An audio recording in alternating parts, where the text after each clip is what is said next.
Good evening, everybody. I want to wish all my Facebook friends and anybody who's watching this video a Merry Christmas and the happiest of New Year's. And I wanted to do some kind of a Christmas message on my Facebook page. I really wasn't quite sure how to do this.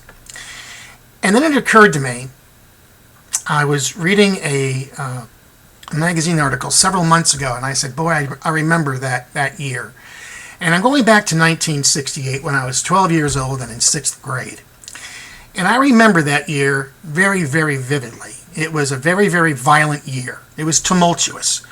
The very fabric of America was being torn apart by a lot of things, including racial riots, the assassinations of Robert Kennedy and Martin Luther King within a month of each other. In August of 1968, there were the riots at the Democratic National Convention that brought the police in, beating anybody in sight, including the news media. Innocent people. It was really something to remember. 1,200 men a month were being killed in Vietnam. And LBJ in March had announced that he would not seek another term as our president, which opened up the field to everybody. Everybody who was anybody in the Democratic Party then put their name in. Hubert Humphrey, Bobby Kennedy, Eugene McCarthy. I remember many of them running for president at the time. The thing that really got me was at the very end of the year, December 24th, 1968. Do you remember what happened that pretty much all people around the earth were a part of? I'm guessing you don't. What I will tell you is we were 7 months away from landing a man on the moon. That would happen on July 20th, 1969. But in December of 1968, we launched Apollo 8 with the astronauts Frank Borman as the commander, Jim Lovell as the command module pilot, and Bill Anders as the lunar module pilot, even though there was no lunar module on this particular mission. They were set to go off and go to the moon and orbit around the moon and come back. They weren't supposed to land. They were the first people to see the dark side of the moon. We'd never seen it before. And he had, and I remember that night because men were circling the moon. I was very much into the space program. I was an amateur astronomer, had my telescope. I still have a telescope today. But what happened that night was an incredible Christmas message from the three astronauts aboard Apollo 8.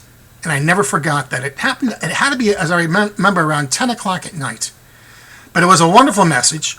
I hope those of you who are baby boomers remember it, but if not, that's my message for you tonight. I'm going to replay the video of that lunar transmission, and then after it's over, Walter Cronkite shows up as he looked back in 1968 to explain to us a few things. And this is all coming from CBS News.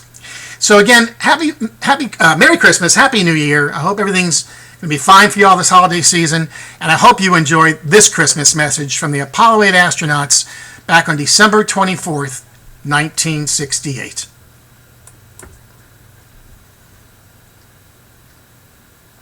Called the Sea of Tranquility, smooth in order to make it easy for the initial landing attempts in order to preclude having to dodge mountains.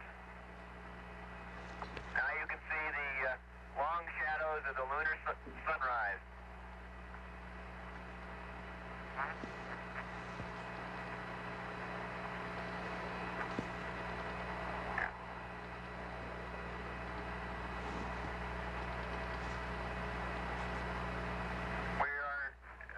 Approaching lunar sunrise, and for all the people back on Earth, the crew of Apollo 8 has a message that we would like to send to you. In the beginning, God created the heaven and the earth, and the earth was without form and void, and darkness was upon the face of the deep. And the Spirit of God moved upon the face of the waters. And God said, let there be light. And there was light. And God saw the light, that it was good. And God divided the light from the darkness.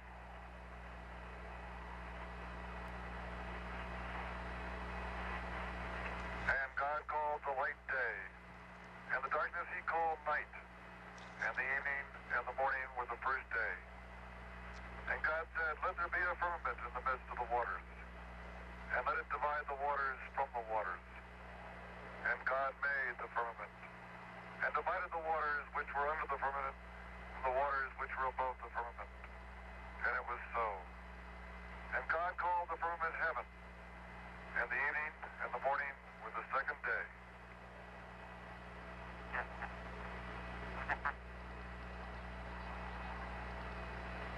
And God said, let the waters under the heaven be gathered together into one place, and let the dry land appear. And it was so. And God called the dry land earth, and the gathering together of the waters called he seas. And God saw that it was good.